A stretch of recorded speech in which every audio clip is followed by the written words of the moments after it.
റസൂലുള്ളാഹി സ്വല്ലല്ലാഹു അലൈഹി വസല്ലമ ആ സമൂഹത്തെ പഠിപ്പിച്ച് നമുക്ക് ബോധ്യമുണ്ടാകണം. അപ്പോൾ അള്ളാഹുവാണ് ഈ പ്രപഞ്ചത്തെ എല്ലാ ജീവികൾക്കും വേണ്ടി സംവിധാനിച്ചത്. അതുകൊണ്ട് തന്നെ മനുഷ്യരായ നമ്മൾ ഈ പ്രപഞ്ചത്തിൽ നമുക്ക് വേണ്ടിയുള്ള സൗകര്യങ്ങളെല്ലാം തന്നെ ലഭിച്ചതിന് നന്ദിയായിക്കൊണ്ട് ഏതൊരു അനുഗ്രഹം ഒരാളിൽ നിന്ന് കിട്ടിയാലും അതിന് നന്ദി പ്രകടിപ്പിക്കുക എന്നുള്ളത് മനുഷ്യബുദ്ധി മനുഷ്യരോട് ആവശ്യപ്പെടുന്ന വിഷയവും കൂടിയാണ്. നമ്മൾ പരസ്പരം സഹായിക്കണമെന്ന് അള്ളാഹു നമ്മോട് പറഞ്ഞു. വതആവനു അലൽ ബിർരി വത്തഖ്വ, നന്മയുടെയും സൂക്ഷ്മതയുടെയും കാര്യത്തിൽ നിങ്ങൾ അന്യോന്യം സഹായിക്കണം. ഒരു സഹായം ഒരാൾക്ക് നൽകിയാൽ അതിന് പരസ്പരം നന്ദി പ്രകടിപ്പിക്കുക എന്നുള്ളത് ഏതൊരു മനുഷ്യൻ്റെയും മനസ്സിൽ ഉദിക്കുന്ന ഒരാശയമാണ്. അതുകൊണ്ട് തന്നെ അള്ളാഹു സുബ്ഹാനഹു വ തആല നമുക്ക് വേണ്ടി പ്രപഞ്ചത്തിലെ അനേകം സംവിധാനങ്ങൾ ഇവിടെ ക്രമീകരിച്ചു. അതുകൊണ്ട് തന്നെ ആ റബ്ബിനോട് നമ്മൾ നന്ദി കാണിക്കേണ്ടതുണ്ട്. ആ നന്ദിയാണ് ഇബാദത്ത് എന്നുള്ള നിലക്ക് മനുഷ്യൻ അള്ളാഹുവിൻ്റെ മുന്നിൽ സമർപ്പിക്കുന്നത്. ആ വിഷയമാകുന്നു വിശ്വാസപരമായ അള്ളാഹുവിൻ്റെ ഏകത്വത്തെ സംബന്ധിച്ച് നമ്മൾ മനസ്സിലാക്കുമ്പോൾ അതിൻ്റെ രണ്ടാമത്തെ ഭാഗമായിക്കൊണ്ട് നമ്മൾ അറിയേണ്ടത് തൗഹീദ്, ആ തൗഹീദുൽ ഉലൂഹിയത്ത്, അതല്ലെങ്കിൽ തൗഹീദുൽ ഇബാദത്ത് എന്ന പേരിൽ അറിയപ്പെടുന്ന ഭാഗം. തൗഹീദുൽ ഉലൂഹിയത്ത് എന്ന് പറഞ്ഞാൽ ഇലാഹ് അള്ളാഹു മാത്രമാണ്. ഇലാഹ് എന്ന് പറഞ്ഞാൽ ആരാധ്യൻ, ആരാധനക്ക് അർഹതയുള്ളവൻ അള്ളാഹു മാത്രമാണ്. ഇന്ന് സമൂഹത്തിൽ പലർക്കും ആരാധനകൾ നടത്തിക്കൊണ്ടിരിക്കുന്നു, പലരെയും ആരാധിച്ചു കൊണ്ടിരിക്കുന്നു. കാരണം മനുഷ്യർ അവരുടെ രക്ഷയ്ക്ക് വേണ്ടി ഇന്ന ആളുകളെ പ്രസാദിക്കുകയും അവർക്ക് പൂജകളും നേർച്ചകളും വഴിപാടുകളും നടത്തിയാൽ അവരിൽ നിന്ന് നമുക്ക് രക്ഷ കിട്ടും എന്ന് ചിന്തിച്ചുകൊണ്ട് ജീവിച്ചിരിക്കുന്നവരെ ആരാധിക്കുന്നവരുണ്ട്. മരണപ്പെട്ടു പോയവരുടെ ശവകുടീരങ്ങൾ മഖബറകൾ ആരാധിക്കുന്നവരുണ്ട്. അതേപോലെ തന്നെ മറ്റ് പലരെയും ആരാധിച്ചു കൊണ്ടിരിക്കുന്നു. യഥാർത്ഥത്തിൽ അള്ളാഹു അവൻ മാത്രമാകുന്നു ആരാധനകൾക്ക് അർഹനായിട്ടുള്ളവൻ. വേറെ ആരും തന്നെ അതിന് അർഹതയുള്ളവനല്ല. കാരണം ഖുർആൻ മനുഷ്യൻ്റെ വിശ്വാസ സംഹിതയിലെ ഏറ്റവും പരമപ്രധാനമായ ഭാഗങ്ങളെല്ലാം തന്നെ കോർത്തിണക്കിക്കൊണ്ട് വിശ്വാസികൾ പഠിക്കുകയും ജീവിതത്തിൽ പ്രാവർത്തികമാക്കുകയും അതിൻ്റെ അന്തസ്സത്ത നിലനിൽക്കുകയും ചെയ്യുന്നതിന് വേണ്ടി നമ്മോട് നിർദ്ദേശിച്ച ആയത്തുൽ കുർസി, വിശുദ്ധ ഖുർആനിലെ ഏറ്റവും മഹത്തായ അധ്യായം. ആ മഹത്തായ വചനം എന്ന് പറഞ്ഞ ആ വചനത്തിൽ നമ്മൾ പറയുമ്പോൾ അള്ളാഹുവിൻ്റെ ഒരുപാട് എന്തുകൊണ്ടാണ് അള്ളാഹു മാത്രമാണ് ഇലാഹായിട്ടുള്ളവൻ എന്നതിലൂടെ വിശദീകരിക്കുന്നുണ്ട്. നിങ്ങളത് കൂടുതൽ പഠിക്കണമെന്ന് മാത്രമാണ് ഈ സന്ദർഭത്തിൽ സൂചിപ്പിക്കുന്നത്. അതുകൊണ്ട് തന്നെ ഇലാഹ അള്ളാഹു മാത്രമാണ്. ഈ ഒരാശയത്തിന് വേണ്ടിയാണ് അള്ളാഹു മനുഷ്യരെയും അതുപോലെ തന്നെ മനുഷ്യനല്ലാത്ത ജിന്നുവർഗത്തെയും സൃഷ്ടിച്ചിട്ടുള്ളത്. വമാ ഖലഖ്തുൽ ജിന്ന വൽ ഇൻസ ഇല്ലാ ലിയഅ്ബുദൂൻ, മനുഷ്യവർഗത്തെയും ജിന്നുവർഗത്തെയും എന്നെ മാത്രം ആരാധിക്കുന്നതിന് വേണ്ടി അല്ലാതെ സൃഷ്ടിച്ചിട്ടില്ല എന്ന് അള്ളാഹു പറഞ്ഞു. അത് തന്നെയാണ് ആരാധനക്കർഹനായ അള്ളാഹു മാത്രമാണ് എന്നതിൻ്റെ ഒന്നാമത്തെ ആശയം. അതേപോലെ തന്നെ ലോകത്ത് കഴിഞ്ഞു പോയ ലക്ഷക്കണക്കിന് പ്രവാചകന്മാർ, ആ പ്രവാചകന്മാരെല്ലാം തന്നെ പ്രബോധനം ചെയ്തത് ഈ ഒരാശയമായിരുന്നു, ലാ ഇലാഹ ഇല്ലല്ലാ എന്നുള്ളതായിരുന്നു. വമാ അർസൽനാ മിൻ ഖബ്ലിക മിർ റസൂലിൻ ഇല്ലാ നൂഹി ഇലൈഹി അന്നഹു ലാ ഇലാഹ ഇല്ലാ അന ഫഅബ്ദൂൻ. വിശുദ്ധ ഖുർആനിലെ അംബിയ എന്ന് പറയുന്ന അധ്യായത്തിൽ മുഹമ്മദ് നബി സല്ലല്ലാഹു അലൈഹി വസല്ലമയോട് അദ്ദേഹത്തിൻ്റെ മുമ്പ് കഴിഞ്ഞു പോയ പ്രവാചകന്മാരെ കുറിച്ച് പറഞ്ഞപ്പോൾ അവിടെ ഓർമ്മപ്പെടുത്തിയത്, ഇതാ നബിയെ, താങ്കൾക്ക് മുമ്പ് കഴിഞ്ഞു പോയ സകല പ്രവാചകന്മാരും, ആ പ്രവാചകന്മാരെ നാം നിയോഗിച്ചത്, അവർക്ക് വഹി അറിയിച്ചിട്ടുള്ളത് ഇല്ലാ നൂഹി ഇലൈഹി അന്നഹു ലാ ഇലാഹ ഇല്ലാ അന ഫഅബ്ദൂൻ, അല്ലാഹു ആകുന്ന ഞാനല്ലാതെ ഒരാരാധ്യനില്ല, അതുകൊണ്ട് എന്നെ മാത്രമേ ആരാധിക്കാവൂ എന്ന ആശയമാണ് എല്ലാ പ്രവാചകന്മാരും പറഞ്ഞിട്ടുള്ളത്. അതുകൊണ്ടാണ് ഈ ഒരാശയം ലാ ഇലാഹ ഇല്ലല്ലാഹ്, ഒരു മനുഷ്യൻ ഇസ്ലാമിലേക്ക് കടന്നു വരുമ്പോൾ ഈ ഒരാശയം അവൻ്റെ മനസ്സിൽ അത് അങ്കുരിച്ച് അത് അവൻ്റെ മനസ്സിൽ ദൃഢമാക്കിയെങ്കിൽ മാത്രമേ അവൻ യഥാർത്ഥ മുസ്ലിമാകുകയുള്ളൂ, യഥാർത്ഥ മുഅ്മിനായി തീരുകയുള്ളൂ. അത് ഇസ്ലാമിലേക്ക് കടന്നു വരുമ്പോൾ അത് പറഞ്ഞു എന്നതുകൊണ്ട് അവസാനിക്കുന്നില്ല, മറിച്ച് മരണത്തിൻ്റെ സമയത്തും ഈ ഒരാശയം നിലനിൽക്കേണ്ടതുണ്ട്. അതുകൊണ്ടാണ് മൻ കാന ആഖിറു കലാമിഹി ലാ ഇലാഹ ഇല്ലല്ലാഹ് ദഖലൽ ജന്ന, ഒരാളുടെ അവസാന വാക്യം ലാ ഇലാഹ ഇല്ലല്ലാ എന്നായി കഴിഞ്ഞാൽ അവൻ സ്വർഗാവകാശിയാണ്. അപ്പോൾ തൗഹീദുൽ ഉലൂഹിയത്ത് എന്ന് പറയുന്ന ഇലാഹ് അള്ളാഹു മാത്രമാണ്, അതല്ലെങ്കിൽ തൗഹീദുൽ ഇബാദത്ത് ആരാധനക്കർഹൻ അള്ളാഹു മാത്രമാണ് എന്ന ഈ ആശയമാണ് അള്ളാഹുവിൻ്റെ ഏകത്വത്തെ മനസ്സിലാക്കുമ്പോൾ അതിലെ രണ്ടാമത്തെ ഘടകം. മൂന്നാമതായി കൊണ്ട് നമുക്ക് മനസ്സിലാക്കാനുള്ളത് തൗഹീദുൽ അസ്മാഇ വസിഫാത്ത്. തൗഹീദുൽ അസ്മാഇ വസിഫാത്ത്, അതായത് അള്ളാഹു അവൻ്റേതായ തനതായുള്ള നാമങ്ങൾ അള്ളാഹുവിനുണ്ട്. അതുപോലെ തന്നെ അള്ളാഹുവിന് മാത്രമുള്ള സവിശേഷതകൾ, വിശേഷണങ്ങളുണ്ട്. ആ വിഷയത്തിൽ അവൻ ഏകനാകുന്നു. അതാണ് തൗഹീദുൽ അസ്മാ. അസ്മാ എന്ന് പറഞ്ഞാൽ പേരുകൾ, സിഫാത്ത് എന്ന് പറഞ്ഞാൽ വിശേഷണങ്ങൾ. അപ്പോൾ അള്ളാഹുവിൻ്റെ നാമങ്ങളും വിശേഷണങ്ങളും. അള്ളാഹുവിന് അവൻ്റേതായ നാമങ്ങളുണ്ട്. ആ നാമങ്ങളാകട്ടെ ഉന്നതങ്ങളായ മഹത്വമുടയുന്ന നാമങ്ങളാണ്. അസ്മാ ഉൽ ഹുസ്ന, സാധാരണ നമ്മൾ പറഞ്ഞു കേൾക്കാറുള്ള ഒരു പദമാണത്. അസ്മാ ഉൽ ഹുസ്ന നല്ലതായ പേരുകളാണ്. എന്നാൽ ആ പേരുകളെല്ലാം തന്നെ ഉത്കൃഷ്ടങ്ങളായ പേരുകളാണ്. അതോടൊപ്പം തന്നെ അതിന് തുല്യമായി മറ്റൊരാൾക്കും ആ പേരുകളില്ല. യഥാർത്ഥത്തിൽ ചിലപ്പോൾ ഭാഷാപരമായിക്കൊണ്ട് അള്ളാഹുവിനുള്ളതായ അതേ പദങ്ങൾ ഒരുപക്ഷെ സൃഷ്ടികൾക്ക് പറഞ്ഞിട്ടുണ്ട് എങ്കിലും അതിൻ്റെതായ വൈപുല്യം ഒരുപോലെയല്ല. അള്ളാഹു സമീ ആണ്, അള്ളാഹു ബസീറാണ്, എല്ലാം കേൾക്കുന്നവനാണ്, കാണുന്നവനാണ്. പക്ഷെ കേൾവി എന്നുള്ള വിഷയത്തിൽ എല്ലാവരുടെയും കേൾവി ഒരുപോലെയല്ല, കാഴ്ച ഒരുപോലെയല്ല. അതുകൊണ്ട് തന്നെ വലം യകുൽ ലഹു കുഫുവൻ അഹദ്, അവന് തുല്യനായി ആരും തന്നെ ഇല്ല എന്ന ആ ഒരാശയം നമ്മൾ ഈ വിഷയത്തിൽ പ്രത്യേകമായി കൊണ്ട് നമ്മൾ അറിയേണ്ട കാര്യമാണ്. തൗഹീദുൽ അസ്മാഇ വസിഫാത്ത്.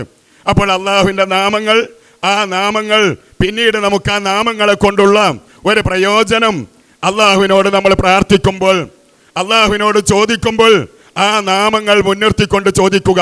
അള്ളാഹു നമ്മോട് പറഞ്ഞു വലില്ലാഹിൽ അസ്മാഉൽ ഹുസ്ന, വലില്ലാഹിൽ അസ്മാഉൽ ഹുസ്ന, അള്ളാഹുവിന് മഹത്വമേറിയ നാമങ്ങളുണ്ട്. ഫദ്ഉഹു ബിഹാ, ഫദ്ഉഹു ബിഹാ. അതുകൊണ്ട് ആ നാമങ്ങൾ മുൻനിർത്തിക്കൊണ്ട് നിങ്ങൾക്ക് അള്ളാഹുവിനോട് ചോദിക്കാം. യാ അള്ളാഹ് എന്ന് മാത്രം പറയാതെ ഹദീസുകളിൽ നമുക്ക് കാണാൻ സാധിക്കും യാ മന്നാൻ, യാ ബദിഅസ് സമാവാതി വൽ അർള്, ആകാശഭൂമികളുടെ സൃഷ്ടാവായ നാഥാം, യാ ഗഫാർ എന്നിങ്ങനെ അള്ളാഹുവിനുള്ളതായി ഖുർആനിൽ വന്നിട്ടുള്ള നാമങ്ങൾ, ആ നാമങ്ങൾ മുൻനിർത്തി അള്ളാഹുവിനോട് പ്രാർത്ഥിക്കാം. പക്ഷെ ആ നാമങ്ങൾ എത്രയാണ്? ആ നാമങ്ങൾ എത്രയാണ് നമുക്കറിഞ്ഞുകൂടാം. ആ നാമങ്ങൾ എത്രയാണ് എന്ന് നമുക്കറിഞ്ഞുകൂടാ. അള്ളാഹുവിന് ഒരുപാട് പേരുകളുണ്ട്. പക്ഷെ ആ പേരുകൾ എത്രയാണ് പലപ്പോഴും തന്നെ സംശയിക്കുന്നുണ്ടായിരിക്കും. സാധാരണ കേൾക്കാറുള്ള അള്ളാഹുവിൻ്റെ 99 നാമങ്ങൾ, അവിടെ 99 നാമങ്ങൾ മാത്രമാണ് അള്ളാഹുവിനുള്ളത് എന്ന് പഠിപ്പിക്കുകയല്ല. അള്ളാഹുവിനുള്ളതായ നാമങ്ങളിൽ 99 എണ്ണം ഒരാൾ ഹൃദ്യസ്ഥമാക്കി അതനുസരിച്ച് ജീവിക്കുകയാണ് എങ്കിൽ അവൻ സ്വർഗാവകാശിയായിത്തീരും. അതല്ലാതെ അള്ളാഹുവിൻ്റെ നാമങ്ങളുടെ എണ്ണം 99 ആണ് എന്ന് പറയുകയല്ല. നബി സല്ലല്ലാഹു അലൈഹി വസല്ലമയുടെ പ്രാർത്ഥനയിൽ നമുക്ക് കാണാൻ സാധിക്കും അല്ലാഹുമ്മ ഇന്നി അസ്അലുക ബികുല്ലി ഇസ്മിൻ ഹുവ ലക, അള്ളാഹുവേ നിനക്കുള്ള മുഴുവൻ പേരുകളും മുൻനിർത്തി ഞാൻ ചോദിക്കുന്നു. സമ്മൈത ബിഹി നഫ്സക, നീ നിന്റെ നാമമായി കൊണ്ട് സ്വീകരിച്ചിട്ടുള്ള പേരുകൾ മുൻനിർത്തി ചോദിക്കുന്നു. ഔ അൻസൽതഹു ഫീ കിതാബിക, അതല്ലെങ്കിൽ നിന്റെ ഗ്രന്ഥത്തിലൂടെ നീ അവതരിപ്പിച്ച നിന്റെ പേരുകൾ മുൻനിർത്തി ചോദിക്കുന്നു. ഔ അല്ലംതഹു അഹദൻ മിൻ ഖൽഖിക, നിന്റെ പടപ്പുകളിൽ പ്രവാചകന്മാർക്കും എല്ലാം തന്നെ നീ പഠിപ്പിച്ചു കൊടുത്ത പേരുകൾ, ആ പേരുകൾ മുൻനിർത്തി ഞാൻ ചോദിക്കുന്നു. ഔ ഇസ്തഗ്തർത ഫീ ഇൽമിൽ ഗൈബി ഇൻദക, അതല്ലെങ്കിൽ ഒരാൾക്കും അറിയിച്ചു കൊടുക്കാതെ നിന്റേത് മാത്രമായി കൊണ്ട് നീ സൂക്ഷിച്ചു വെച്ചിട്ടുള്ള, ഒരാൾക്കും അറിയിച്ചു കൊടുക്കാതെ നീ സൂക്ഷിച്ചു വെച്ചിട്ടുള്ള നിന്റെ പേരുകൾ മുൻനിർത്തി ചോദിക്കുന്നു. അപ്പോൾ ഒരാൾക്കും അറിയിച്ചു കൊടുക്കാത്ത, ഒരു ഗ്രന്ഥത്തിലൂടെയും പറഞ്ഞിട്ടില്ലാത്ത, ഒരു പ്രവാചകന്മാരിലൂടെയും അറിയിച്ചിട്ടില്ലാത്ത പേരുകൾ അള്ളാഹുവിനുണ്ട്. അതുകൊണ്ട് തന്നെ അള്ളാഹുവിൻ്റെ പേരുകൾ 99 മാത്രമാണ് എന്ന് നമ്മൾ തെറ്റിദ്ധരിക്കേണ്ടതില്ല. അള്ളാഹുവിൻ്റെ പേരുകളിൽ 99 എണ്ണം ഒരാൾ ഹൃദയസ്ഥമാക്കി അതിൽ കൊണ്ടുകൊണ്ട് ജീവിച്ചാൽ അത് സ്വർഗാവകാശത്തിന് അർഹനായി തീരുമെന്നാണ് അതിലൂടെ അർത്ഥമാക്കാനുള്ളത്. അതുപോലെ തന്നെ അള്ളാഹുവിൻ്റെ സിഫത്തുകൾ, അള്ളാഹുവിൻ്റെ സിഫത്തുകൾ എന്ന് പറയുമ്പോൾ സിഫാത്ത് എന്ന് പറഞ്ഞാൽ വിശേഷണങ്ങൾ. അള്ളാഹുവിൻ്റെ വിശേഷണങ്ങളായിക്കൊണ്ട് 2 തരത്തിലുള്ള വിശേഷണങ്ങൾ നമുക്ക് കാണാൻ കഴിയും. ഒന്ന്, അള്ളാഹുവിൻ്റെ അസ്തിത്വവുമായി ബന്ധപ്പെട്ടുകൊണ്ട് അള്ളാഹു കേൾക്കുന്നവനാണ് എന്നൊക്കെ നമ്മൾ പറയുമ്പോൾ, അതുപോലെ തന്നെ അള്ളാഹുവിൻ്റെ കണ്ണ്, അള്ളാഹുവിൻ്റെ മുഖം, അള്ളാഹുവിൻ്റെ കൈ എന്നൊക്കെ ഖുർആനിലും ഹദീസുകളിലും വന്നിട്ടുള്ള പ്രയോഗങ്ങൾ നമ്മൾ ആ വിഷയത്തെക്കുറിച്ച് മനസ്സിലാക്കുമ്പോൾ അങ്ങനെ ഒരായത്തിൽ വന്നിട്ടുണ്ട് എങ്കിൽ യദുല്ലാ, അള്ളാഹുവിൻ്റെ കൈ എന്ന് വന്നാൽ നമ്മൾ അവിടെ എന്തു ചെയ്യണം? ഖുർആനിൽ ഒരു കാര്യം പറഞ്ഞാൽ പിന്നീട് അവിടെ സംശയിക്കേണ്ടതില്ല, അള്ളാഹുവിന് കൈകളുണ്ട്. അതുപോലെ തന്നെ അള്ളാഹുവിൻ്റെ മുഖം എന്ന് പറയുന്ന വജ്ഹ് എന്ന് പറയുന്ന ഭാഗം ഹദീസുകളിലും ഖുർആനിലും വന്നു. അതുകൊണ്ട് നമ്മൾ മനസ്സിലാക്കേണ്ടത് അള്ളാഹുവിൻ്റെ മുഖമുണ്ട്. അതുപോലെ തന്നെ ഹദീസുകളിൽ അള്ളാഹുവിൻ്റെ കണങ്കാൽ, അതുപോലെ തന്നെ അള്ളാഹുവിൻ്റെ പാദം, ഹദീസുകളിൽ അള്ളാഹുവിൻ്റെ വിരല് എന്നിങ്ങനെ വന്നിട്ടുള്ള അള്ളാഹുവിൻ്റെ ദാത്തിയായ സിഫത്തുകൾ, അള്ളാഹുവിൻ്റെ അസ്തിത്വവുമായി ബന്ധപ്പെട്ടുകൊണ്ടുള്ള സിഫത്തുകൾ, ആ സിഫത്തുകൾ ഖുർആനും ഹദീസും പറഞ്ഞു തന്നാൽ അതുണ്ട്.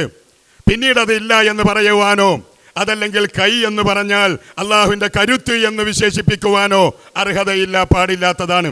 എന്നാൽ ഖുർആനിലും ഹദീസിലും പറയാത്ത ഏതെങ്കിലും ഒരു വിഷയം ചോദിച്ചാലോ? അള്ളാഹുവിൻ്റെ ദാത്തിയായ സിഫത്തുകൾ പലതും പറഞ്ഞ കൂട്ടത്തിൽ മുഖം പറഞ്ഞു, കണ്ണ് പറഞ്ഞു, അതുപോലെ തന്നെ കൈ പറഞ്ഞു. അങ്ങനെ പറയുമ്പോൾ നമുക്കൊക്കെ പരിചയമുള്ള മറ്റേതെങ്കിലും ഒരു അവയവത്തെ സംബന്ധിച്ച് അത് അള്ളാഹുവിനുണ്ടോ എന്ന് ചോദിച്ചാൽ അല്ലാഹു ആലം. ഉണ്ട് എന്ന് പറയാൻ തെളിവുകളില്ല, ഇല്ല എന്നും ആ വിഷയത്തിലേക്ക് നമ്മൾ പ്രവേശിച്ചുകൂടാ. അപ്പോൾ അള്ളാഹുവിൻ്റെ ദാത്തിയായ സിഫത്തുകൾ, അതുപോലെ തന്നെ ഫിഅലിയായ പ്രവൃത്തിപരത്തിലുള്ള സിഫത്തുകൾ, അള്ളാഹു വരുന്നു, അള്ളാഹു ഇറങ്ങുന്നു, അതുപോലെ തന്നെ അള്ളാഹു ചിരിച്ചു എന്നൊക്കെ ഹദീസുകളിൽ വന്നിട്ടുണ്ട്. അങ്ങനെയുള്ള ഭാഗങ്ങൾ വരുമ്പോൾ നമ്മൾ എന്ത് കാണണം, എന്ത് മനസ്സിലാക്കണം? അത് ഉണ്ട് എന്നുള്ളത് സത്യമാണ്, പക്ഷെ എങ്ങനെയാണ് എന്ന് നമുക്കറിഞ്ഞുകൂടാ. നബി സല്ലല്ലാഹു അലൈഹി വസല്ലമയുടെ വളരെ പ്രസിദ്ധമായ നമുക്കെല്ലാം തന്നെ പരിചയമുള്ള ഒരു ഹദീസിന്റെ ഭാഗത്ത് നമുക്ക് കാണാം, യൻസിലു റബ്ബുനാ തആല, നമ്മുടെ റബ്ബ് ഇറങ്ങും. യൻസിലു ഇറങ്ങും. ആ ഇറങ്ങും എന്ന് പറയുമ്പോൾ എങ്ങനെയായിരിക്കും ഇറക്കം? നമ്മൾ ഒരു വസ്തുവിൽ നിന്ന്, ഒരു പ്രതലത്തിൽ നിന്ന് മറ്റൊരിടത്തേക്ക് ഇറങ്ങുമ്പോൾ നമുക്ക് പരിചയമുള്ളൊരു രീതിയുണ്ട്.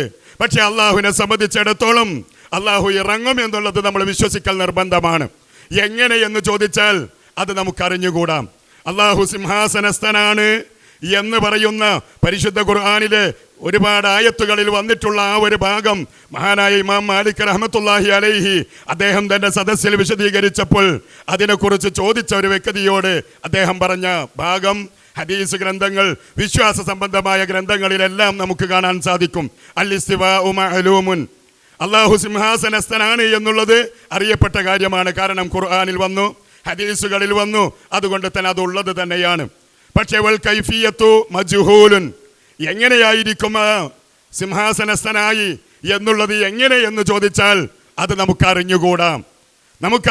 അള്ളാഹു വിശദമാക്കിയിട്ടില്ലാത്തത്, പ്രവാചകൻ നമുക്ക് വിശദമാക്കിയിട്ടില്ലാത്തത് അത് ഇന്ന രൂപത്തിലായിരിക്കും എന്ന് നമ്മൾ നിരൂപിക്കുവാൻ പാടില്ല. അതുകൊണ്ട് തന്നെ വൽ കൈഫിയത്തു മജ്ഹൂലുൻ, അതിൻ്റെ രൂപം അജ്ഞാതമാണ്, അറിഞ്ഞുകൂടാ.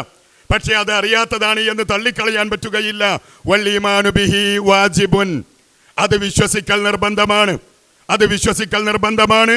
വസ്സുആലു അൻഹു ബിദ്അത്തുൻ, എന്നാൽ അതിനെക്കുറിച്ച് പ്രവാചകന്റെ പ്രബോധിത സമൂഹമായ സ്വഹാബ കിറാം റിദ്വാനുല്ലാഹി തആല അലൈഹിം അജ്മഈൻ, ആ സ്വഹാബികൾ അതിനെക്കുറിച്ച് ചോദിക്കുകയോ പ്രവാചകൻ പറഞ്ഞതിനപ്പുറമായി കൊണ്ട് മറ്റേതെങ്കിലും രൂപത്തിൽ അതിനെ കാണുകയോ ചെയ്തിട്ടില്ല. അതുകൊണ്ട് അത് പാടില്ലാത്തതാണ്, ആ ചോദ്യം തന്നെ സ്ഥാനത്താണ് എന്നതാണ് അദ്ദേഹം പറഞ്ഞത്.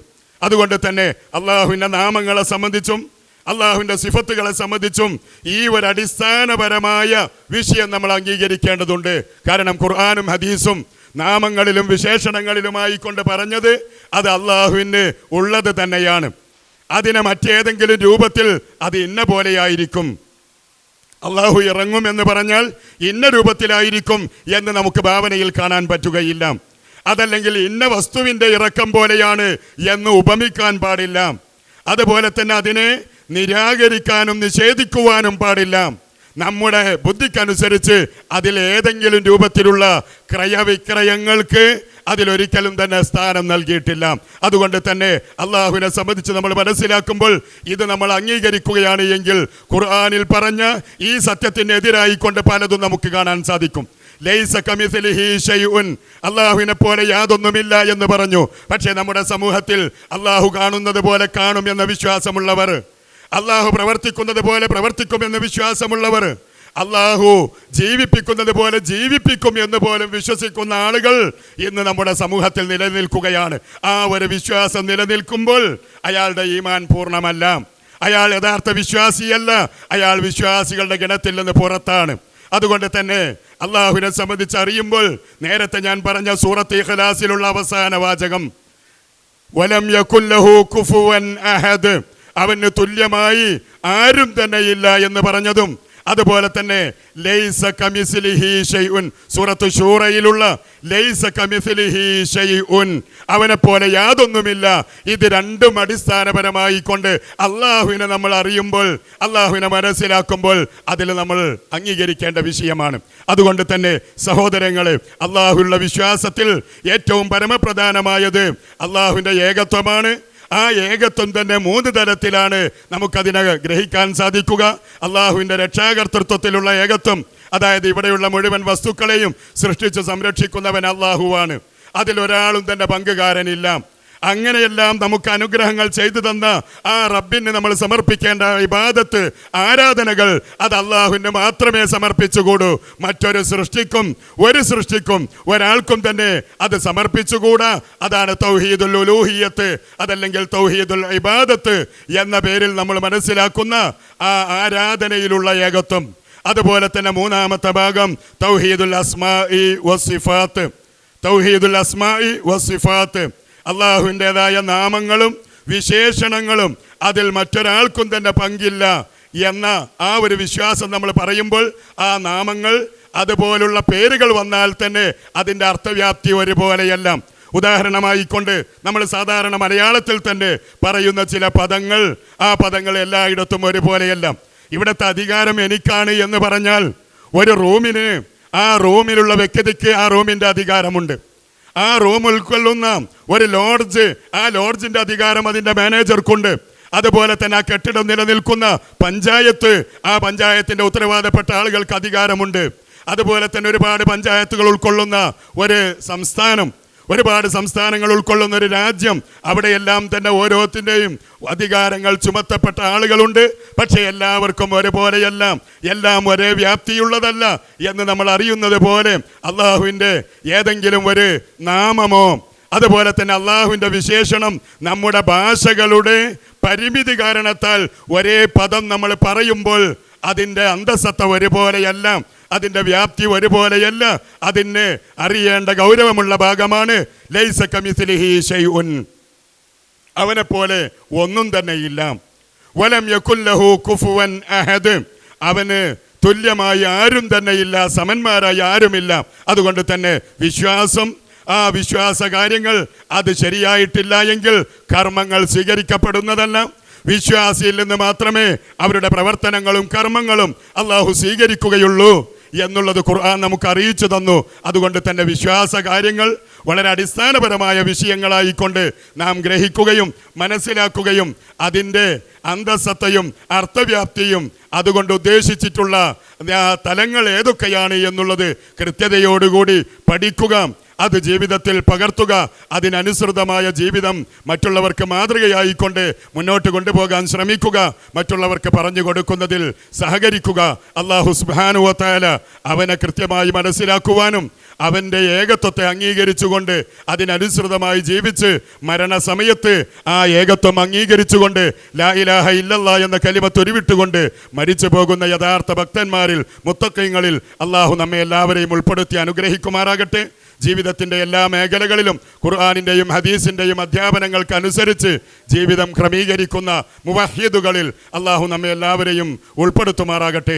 റബ്ബന തഖബ്ബൽ മിന്നാ ഇന്നക അന്ത സമീഉൽ അലീം വതുബ് അലൈനാ ഇന്നക അന്ത തവ്വാബുർ റഹീം വഗ്ഫിർ ലനാ യാ ഗാഫിറൽ മുദ്നിബീൻ വർഹംനാ യാ റാഹിമൽ മസാകീൻ വസല്ലല്ലാഹു വസല്ലം അലാ ഖൈരി ഖൽഖിഹി നബിയിന മുഹമ്മദ് വആലിഹി വസഹ്ബിഹി അജ്മഈൻ വൽഹംദുലില്ലാഹി റബ്ബിൽ ആലമീൻ.